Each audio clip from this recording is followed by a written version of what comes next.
وبركاته. أعوذ بالله من الشيطان الرجيم. بسم الله الرحمن الرحيم. رب اشرح لي صدري ويسر لي أمري واحلل عقدة من لساني يفقهوا قولي. اللهم أرنا الحق حقا وارزقنا اتباعه وأرنا الباطل باطلا وارزقنا اجتنابه. اللهم وفقنا لما تحب وترضى. رب يسر ولا تؤثر وتمم بالخير. اللهم انفعنا بما علمتنا وعلمنا ما ينفعنا وزدنا علما. الحمدللہ، اللہ سبحانہ وتعالیٰ کی توفیق سے آج ہم سورۃ البقرہ آیت نمبر 83 سے اپنا سبق شروع کرتے ہیں۔ یا ایھا الذین آمنوا، اے لوگو جو ایمان لائے ہو، کتبہ فرض کیے گئے، علیکم تم پر، الصیام روزے، کما جیسا کہ کتبہ فرض کیے گئے، علی الذین ان لوگوں پر جو من قبلکم تم سے پہلے تھے، لعلکم تاکہ تم تتقون تم پرہیزگار بن جاؤ۔ ایامن چند دن ہے، معدودات گنتی کے، فمن پس جو کانا ہو منکم تم میں سے، مریضن بیمار، او یا علی پر سفر سفر پہ، فعدت تو گنتی پوری کرنا ہے، من ایام اخر دوسرے دنوں سے، وعلی الذین اور ان لوگوں پر جو یطیقونہ طاقت رکھتے ہو، فدیۃ فدیے کی یا بدلے کی، طعام کھانا کھلانا ہے، مسکین کو، نادار کو، فمن بس جو تطوع خوشی سے کرے، خیرن کوئی نیکی، فہوا تو وہ خیر اللہ بہتر ہے اس کے لیے، وان اور یہ کہ اور اگر تصومو تم روزہ رکھو، خیر لکم بہتر ہے تمہارے لیے، ان اگر کنتم ہو تم تعلمون تم جانتے۔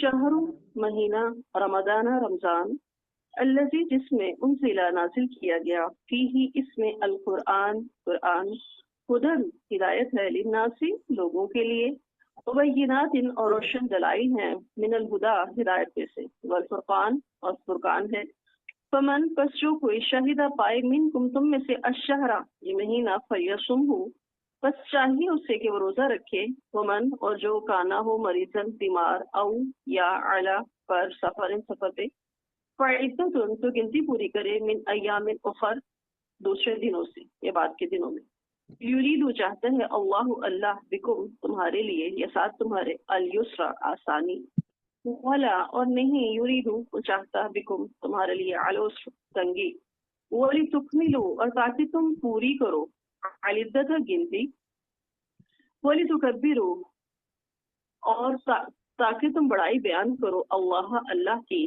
علی پر ما جو ہداکم اس نے ہدایت دی تمہیں، ولعلکم اور تاکہ تم تشکرون تم شکر ادا کرو۔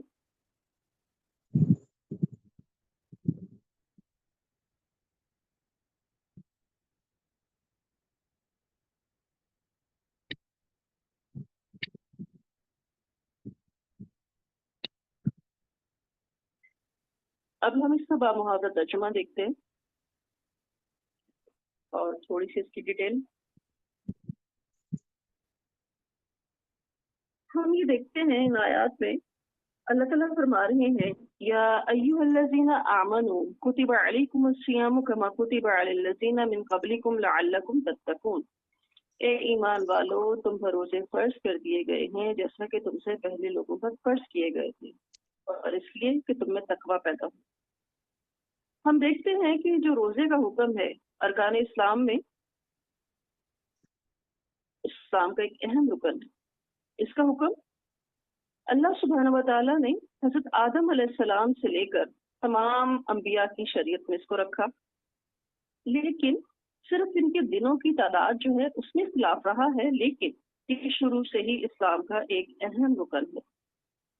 کیوں رکھا گیا یہ اہم رکن؟ کیونکہ روزہ ہے کیا؟ صیام، روکنا خود کو، اور ہم دیکھتے ہیں کہ روزے میں انسان صرف کھانے پینے سے نہیں رکتا، بہت ساری ایسی چیزیں ہیں جو انسان کے نفس کی تربیت کے لیے بہت ضروری ہیں۔ تو اللہ سبحانہ و تعالیٰ نے نفس کی سرکشی کی اصلاح کے لیے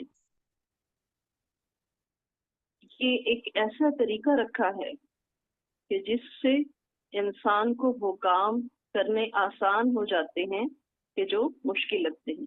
ہم دیکھتے ہیں کہ روزے میں ہم صرف کھانے پینے کی جو چیزیں ہیں اس کو چھوڑتے ہیں، اور لڑائی جھگڑا، بری باتیں حد الامکان کوشش کی جاتی کہ چھوڑیں۔ کیوں چھوڑتے ہیں ہم؟ اس لیے ہم یہ جانتے ہیں کہ ہمارا دین ہمیں اس کی تاکید کرتا ہے۔ رسول اللہ صلی اللہ علیہ وآلہ وسلم نے فرمایا روزہ برائی کے لیے ڈھال ہے، لہذا جس کا روزہ ہو وہ بے حیائی کی بات نہ کرے، نہ ہی شور شرابہ کرے۔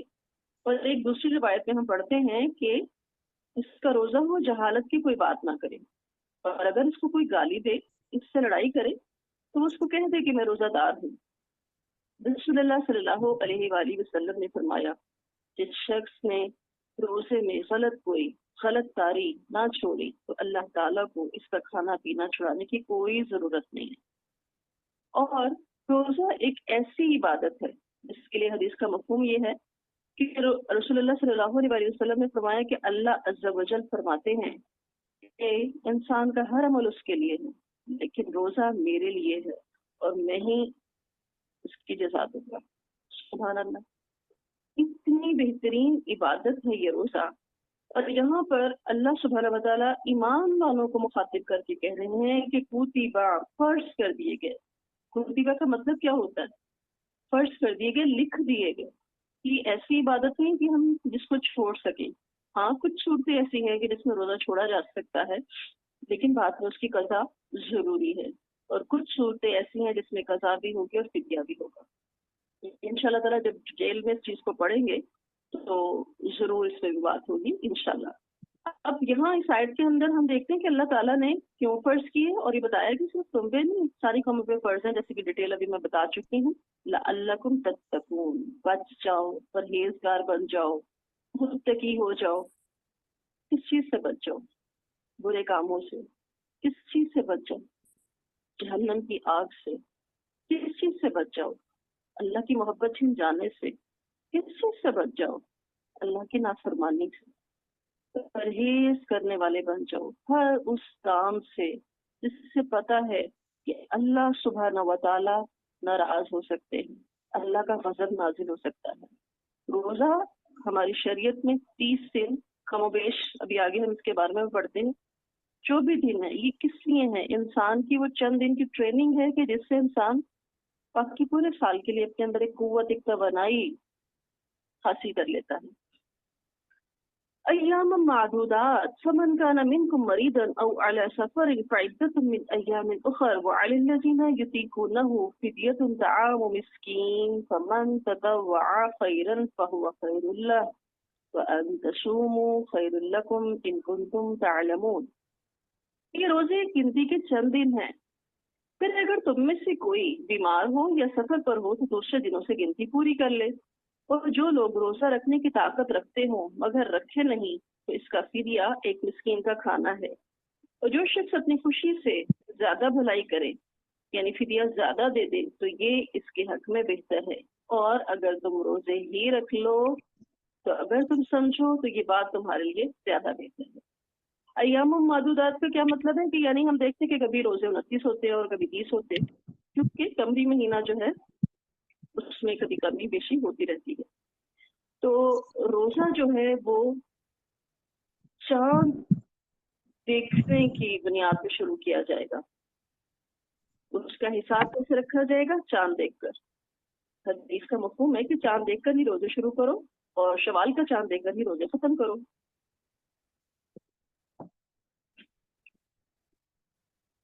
اب یہاں پر ہم یہ دیکھ رہے ہیں کہ بیمار کے لیے رخصت ہے روزے کی چھوڑنے کی، اور اس کے علاوہ ہم دیکھتے ہیں کہ جو حیض و نفاس والی عورت ہوگی، دودھ پلانے والی عورت ہوگی، اس کو بھی روزہ چھوڑنے کی رخصت ہے، لیکن بعد میں اس کی قضا ادا کرنا ہوگی۔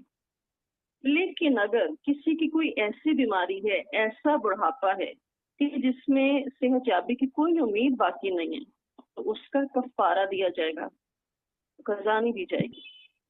اور اگر جیسے بھی بتا دیا ہے کہ کوئی ایسا شخص جو روزہ رکھ ہی نہ سکتا ہو تو وہ بھی کفارہ دے سکتا ہے، اور اس کے کفارے کی مقدار کیا بتائی جا رہی ہے؟ ایک مسکین کا 2 وقت کا کھانا، چاہے وہ کسی کو روزہ رکھوا دے اور افطار کرا دے یا اس کے برابر کے پیسے دے دے، اور کھلایا کیسے جائے گا؟ جیسے انسان خود کھاتا پیتا ہے۔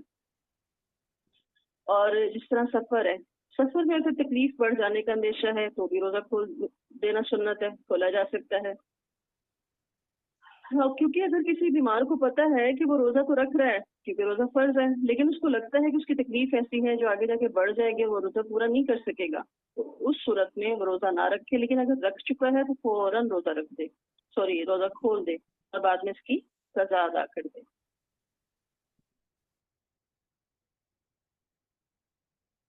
حضرت جابر سے مروی ہے، جابر رضی اللہ عنہ سے، کہ وہ کہتے ہیں کہ ہم ایک سفر پر نکلے، ہم میں سے کسی کے سر پر ایک پتھر لگا جس نے سر کو بری طرح زخمی کر دیا۔ اتفاق سے اس شخص کو احتلام ہو گیا تو اس نے اپنے ساتھیوں سے پوچھا کہ آپ لوگ میرے لیے تیمم کی رخصت کو درست سمجھتے ہیں، یعنی کہ میں تیمم کر سکتا ہوں؟ وہ کہنے لگے نہیں، اس لیے کہ پانی موجود ہے۔ چنانچہ اس آدمی نے غسل کیا تو اس کی موت واقع ہوگی کیونکہ اس کا زخم مزید بگڑ گیا۔ جب یہ بات ہم رسول اللہ صلی اللہ علیہ وسلم کے پاس لائے، آپ صلی اللہ علیہ وسلم کو سارا واقعہ بیان فرمایا تو آپ نے فرمایا اللہ ان لوگوں کو ہلاک کرے، انہوں نے تو اپنے ساتھی کو مار ڈالا۔ جب وہ یہ مسئلہ جانتے ہی نہیں تھے تو انہوں نے کیوں نہ کسی علم والے سے پوچھ لیا؟ پھر جب کسی بات کا انسان کو علم نہیں ہوتا تو اس کا حل کیا ہے؟ انسان کسی علم والے سے پوچھ لے۔ تو آپ صلی اللہ علیہ وسلم نے فرمایا کہ اس کے لیے اتنا ہی کافی تھا کہ وہ اپنے زخم پر پٹی باندھ لیتا اور تیمم کر لیتا، باقی جسم کو دھو لیتا۔ تو ہم دیکھتے ہیں کہ ہمیں اس سارے مسائل یہاں سے اللہ سبحانہ و تعالیٰ ہماری اس میں علم میں اضافہ ہو رہا ہے، اور ہم جان رہے ہیں کہ کس کس صورت میں کیا کیا حکم اللہ سبحانہ و تعالیٰ کی طرف سے ہے۔ اب ہم یہ دیکھتے ہیں کہ اس سفر کی حالت ہے، اس میں روزہ رکھا بھی جا سکتا ہے، روزہ چھوڑا بھی جا سکتا ہے، ڈپینڈ کرتا ہے کہ انسان کی قوت کتنی ہے، برداشت کتنی ہے۔ لیکن سفر میں روزہ چھوڑنا بہتر ہے۔ جب فتح مکہ ہوا اور وہ ہوا بھی ماہ رمضان میں تھا تو آپ صلی اللہ علیہ وسلم اور صحابہ نے روزہ رکھا ہوا تھا اور وہ روزہ سے نڈال بھی ہو رہے تھے مگر روزہ چھوڑنے پر آمادہ نہ تھے۔ تو کیا ہوا؟ رسول اللہ صلی اللہ علیہ وسلم نے عصر کے وقت سب لوگوں کو دکھا کر پانی کا پیالہ پیا اور روزہ کھول دیا۔ کیوں کیا ایسا آپ صلی اللہ علیہ وسلم نے؟ اس لیے کہ صحابہ بھی دیکھ لیں اور وہ روزہ کھول دیں۔ تو کیا ہوا؟ صحابہ کرام جتنے بھی تھے انہوں نے بھی روزہ کھول لیا۔ اسی طرح جابر بن عبداللہ انصاری رضی اللہ عنہ سے روایت ہے کہ رسول اللہ صلی اللہ علیہ وسلم ایک سفر میں تھے، اور سفر بھی وہ فتح مکہ کا تھا۔ آپ صلی اللہ علیہ وسلم نے ایک جگہ ہجوم دیکھا اور پتہ چلا کہ ایک شخص کیس عامری اس کے اوپر کیے ہوئے ہیں۔ آپ صلی اللہ علیہ وسلم نے پوچھا یہ کیا ماجرا ہے؟ لوگوں نے کہا یہ روزہ دار ہے۔ آپ صلی اللہ علیہ وسلم نے فرمایا سفر میں روزہ رکھنا کوئی نیکی کا کام نہیں۔ یہ بخاری کی حدیث ہے۔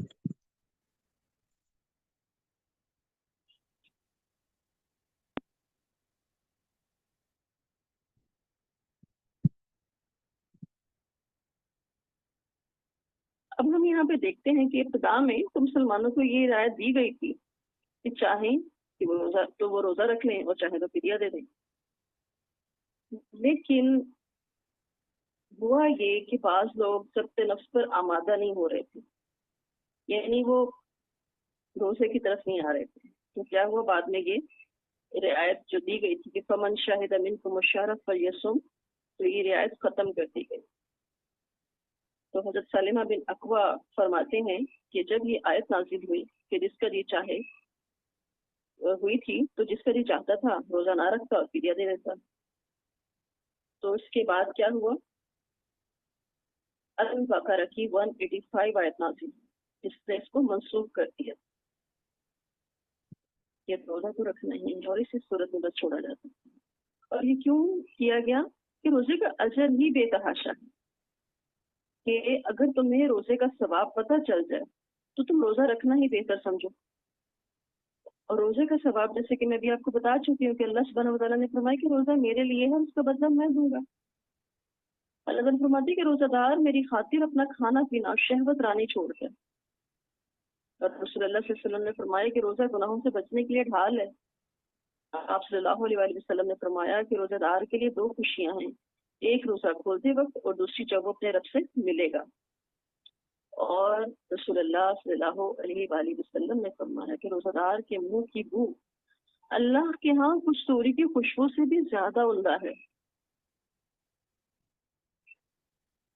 شہر رمضان الذی انزل فیہ القرآن هدى للناس وبینات من الہدى والفرقان فمن شہد منکم الشہر فلیصم ومن کان مریضا او علی سفر فعدۃ من ایام اخر يريد الله بكم اليسر ولا يريد بكم العسر ولتكملوا العدة ولتكبروا الله على ما هداكم ولعلكم تشكرون۔ رمضان وہ مہینہ ہے جس میں قرآن مجید نازل کیا گیا، جو تمام لوگوں کے لیے ہدایت ہے، اور اس میں ہدایت اور حق و باطل میں فرق کرنے والے واضح دلائل موجود ہیں۔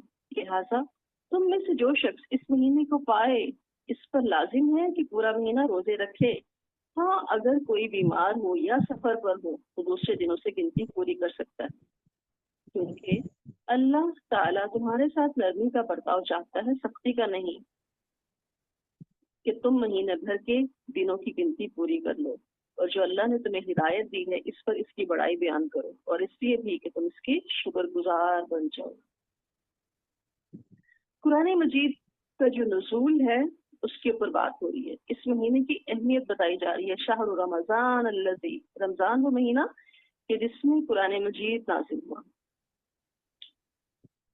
ہمیں تاریخ سے یہ پتہ چلتا ہے کہ جتنی بھی آسمانی کتابیں آئیں وہ رمضان کے مہینے میں ہی نازل ہوئیں، اور قرآن مجید یہ تو لیلۃ القدر جو کہ رمضان ہی کی ایک رات ہے، اس میں سارے کا سارا آسمان دنیا پر اللہ سبحانہ و تعالیٰ نے نازل کر دیا، اور پھر تھوڑا تھوڑا کر کے حالات کے مطابق اپنے پیارے رسول صلی اللہ علیہ وآلہ وسلم کے دل پر جبریل علیہ السلام کے ذریعے نازل کرتے رہے اللہ تعالیٰ۔ اور ہے کہ یہ قرآن مجید ہدایت ہی ہدایت ہے، ٹھیک کیا ہے غلط کیا ہے، کیا کریں کیا نہ کریں، کیسے کریں، یہ ہر چیز میں تمیز کرنے والی کتاب ہے۔ رسول اللہ صلی اللہ علیہ وسلم رمضان میں جبریل علیہ السلام کے ساتھ قرآن مجید کا دور فرمایا کرتے تھے، اور آپ صلی اللہ علیہ وسلم نے اپنی زندگی کے آخری رمضان میں 2 بار قرآن مجید کا دور فرمایا۔ تو مسلمانوں کے لیے بھی یہی تاکید ہے، یہ حکم ہے کہ رمضان میں بطور خاص قرآن مجید کی تلاوت کریں۔ اور رمضان کی ایک اور خاص عبادت کیا ہے؟ قیام اللیل، خصوصی طور پر حضرت ابو ہریرہ کہتے ہیں کہ آپ صلی اللہ علیہ وآلہ وسلم نے فرمایا، جو شخص رمضان کی راتوں میں ایمان کے ساتھ اور ثواب کی نیت سے قیام کرے اس کے پہلے گناہ معاف کر دیے جاتے ہیں۔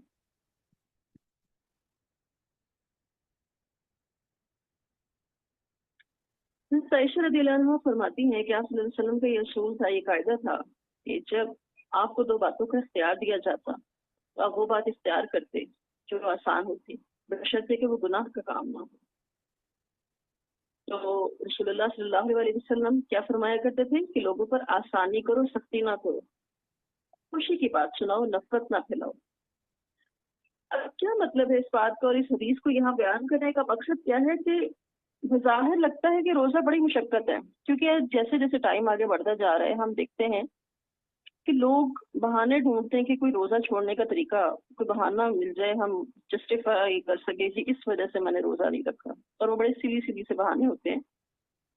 تو روزہ انسان کے نفس کے اصلاح کے لیے، آخرت کے لیے، اللہ کی خوشنودی کے لیے ایک بہترین عبادت ہے، اور روزے کے ساتھ نماز تو ہے ہی فرض، لیکن جو ایکسٹرا کی مزید عبادت ہوتی ہے وہ ہے قیام اللیل، جس کو ہم تراویح بھی کہتے ہیں۔ بیسیکلی جو تراویح ہے اور قیام اللیل ہے یہ ایک ہی عبادت ہے۔ عام روٹین میں ہم اس کو پڑھیں تو وہ قیام اللیل کہلاتا ہے، اور اگر رمضان میں پڑھتے ہیں تو وہ ہم اس کو تراویح کا نام دے دیتے ہیں، اور ہم اس کو عشاء کے ساتھ پڑھ لیتے ہیں۔ اب اس میں جو ہم نوافل ادا کرتے ہیں وہ جو سنت سے ثابت ہیں وہ ادا کرنے بہت بہترین ہیں، اور جہاں پر سختی سے بچنے کو کہا جا رہا ہے، آسانی کرنے کی تاکید کی جا رہی ہے، خوشی کی باتیں پھیلانے کا حکم دیا جا رہا ہے، نفرت سے بچنے کی بات کہی جا رہی ہے۔ لیکن ہمارا المیہ یہ ہے کہ ہم اس طرح کی چیزوں کو بیس بنا کر لوگوں کو اپنے آپ سے دور کر دیتے ہیں، اپنے آپ سے تو خیر کیا قریب کرنا ہے، دین سے دور کر دیتے ہیں۔ اگر کسی کام کی دین میں رخصت ملتی ہے، جیسے ہم نے پیچھے رخصت پڑھی ہے بیمار کے لیے، مسافر کے لیے، جو حالتیں بتائی گئیں کہ یہ اور یہ کنڈیشن میں آپ روزہ چھوڑ سکتے ہیں اور یہ رخصت آپ حاصل کر سکتے ہیں۔ یہ ایک بہت وسیع ٹاپک ہے کہ روزے میں کیا کیا کر سکتے ہیں اور کس کس چیز سے بچنا چاہیے، لیکن ہم انہی چیزوں کو لے کر آپس میں ایک دوسرے کے ساتھ بڑی بڑی دیواریں کھڑی کر لیتے ہیں اور دین سے متنفر کر دیتے ہیں۔ اللہ سبحانہ و تعالی ہم سب پر رحم فرمائے، کیونکہ شاید میں ہم پڑھ رہے ہیں نا کہ یرید اللہ بکم اليسر ولا یرید بکم العسر۔ اللہ سبحانہ و تعالی ہمارے لیے آسانی چاہتا ہے، تنگی نہیں چاہتا۔ اور روزے جب کمپلیٹ ہوتے ہیں، جب شوال کا چاند نظر آ جاتا ہے، وَلِتُكْمِلُوا الْعِدَّةَ وَلِتُكَبِّرُوا اللَّهَ عَلَىٰ مَا هَدَاكُمْ، تو اللہ کی تکبیر بیان کرتے ہیں۔ شوال کا چاند نظر آنے پہ جو اگلے دن ہم نکلتے ہیں نماز عید کے لیے، تو کیا کرتے ہوئے نکلتے ہیں؟ کیا کام ہے مستحب؟ غسل کرنا، خوشبو لگانا، اچھے کپڑے پہننا، مسواک کرنا، اور مصنون میٹھی چیز کھا کر عیدگاہ کی طرف جانا، تکبیرات پڑھتے ہوئے جانا، اللہ اکبر کبیرہ والحمد للہ کثیرہ وسبحان اللہ بکرۃ واشیلا، سبحان اللہ وبحمدہ سبحان اللہ العظیم۔ تو اللہ کی بڑائی بیان کرتے ہوئے جانا، اور یہاں پر کیا بتایا جائے، وَلِتُكْمِلُوا الْعِدَّةَ وَلِتُكَبِّرُوا اللَّهَ، اور اللہ کی بڑائی بیان کرو عَلَىٰ مَا هَدَاكُمْ، جس سے اللہ نے تم کو ہدایت دی ہے۔ ہم دیکھتے ہیں کہ ہم سب کو اللہ سے محبت کا دعویٰ ہے، ہم سب توحید کا اقرار کرنے والے لوگ ہیں، لیکن جو طریقے زندگی میں عبادت کے نام پر، اللہ کی بڑائی بیان کرنے کے نام پر ہم اختیار کر چکے ہیں، کیا وہ واقعی ویسے ہیں کہ جو اللہ سبحانہ و تعالیٰ فرما رہے ہیں عَلَىٰ مَا هَدَاكُمْ، جیسا کہ اس نے تمہیں ہدایت دی ہے؟ تم سب کو اپنے علم کو بہتر کرنے کی ضرورت ہے، اور اپنے علم کو قرآن و سنت سے جو ہمیں دلائل ملتے ہیں اس کے ساتھ میچ کرنے کی ضرورت ہے۔ ایسا نہ ہو کہ ہم عبادات میں تھکتے رہیں اور وہاں جا کے خالی ہاتھ ہوں۔ اور اسی آیت کا آخری حصہ کیا ہے، وَلَعَلَّكُمْ تَشْكُرُونَ، شکر۔ عبادت کی اصل ہی شکر ہے۔ انسان شکر گزار ہوتا ہے اللہ کا، اللہ کے بندوں کا۔ اللہ یہ سب کچھ کیوں ہمیں کہہ رہے ہیں؟ تاکہ تم شکر گزار بن جاؤ، ہمیں واقعی اندازہ ہو جائے نا ان چیزوں کا اجر اور فائدے، واقعی معرفت حاصل ہو جائے تو ہم سراپر شکر بن جائیں۔ کہیں ایسا تو نہیں عبادات بے تحاشا ہیں اور ناشکری اس سے کہیں بڑھ کر ہمارے لہجے، ہمارے رویے، ہمارے معاملات، ہمارے حالات ناشکری کی تصویر بنے پھر رہے ہوں۔ اللہ سبحانہ و تعالیٰ سے دعا ہے کہ جو قرآن مجید کی نعمت نازل تو رمضان کے مہینے میں ہوئی، لیکن وقت اور حالات کے مطابق تھوڑا تھوڑا کر کے اللہ نے اتارا ہے، اس قرآن مجید کو ہم حرز جاں بنا لیں، اس سے ہدایت اور خوشی حاصل کریں۔ کیوں کنفیوژن کے دور میں ہم جی رہے ہیں؟